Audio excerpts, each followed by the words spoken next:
Now, one of the things we've seen announced very recently is the first, very massive rabbit ears, the first bit of railway being nationalised. And you can see the Secretary of State for Transport here, Heidi Alexander, walking around and looking at the giant sticker they attached to a South Western Railways train.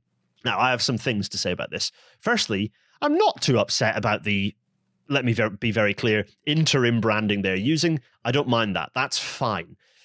What I do want to point out, however, is this is not the first thing to be nationalised into Great British Railways, because technically there are multiple rail operators currently underneath DfTO, the renamed holding company that includes TransPennine Express, Northern Rail, and LNER. Those are already part of DfTO, and SWR is now part of DfTO, which then raises another question, which Heidi Alexander has said people will have to work hard to get to use the GBR branding, which then puzzles me. Is like, that's not how this is supposed to work. The point isn't that we have train operators, it's that we have an integrated system. So that I'm a little bit wary of that.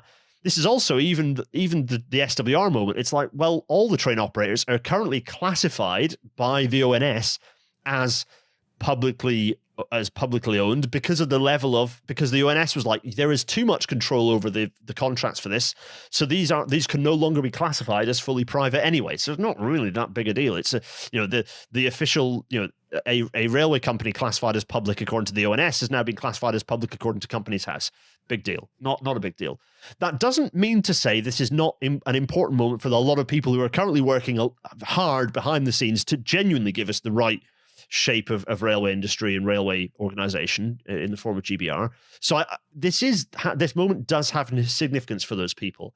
The last thing I want to say, though, is on the branding. A lot of people have got a mixture of upset or otherwise about the branding. Firstly, reiterate, this is interim branding, so let's not get too worried about the branding. Secondly, this is kind of fine. I don't mind. I don't mind. It's relatively simple. The double arrow is unmolested.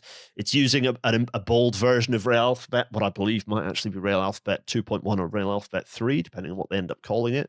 Spoiler alert. I don't mind this, actually. I think that the dark blue is kind of, it's the Britain blue, which actually it's Scottish blue, isn't it? So okay, we had a blue already. It was called British Rail Blue, but fine. British Rail Blue was kind of selected for reasons other than just its aesthetics. It was also selected for like how it would fade in the sun and things of this nature. So I'm fine with this.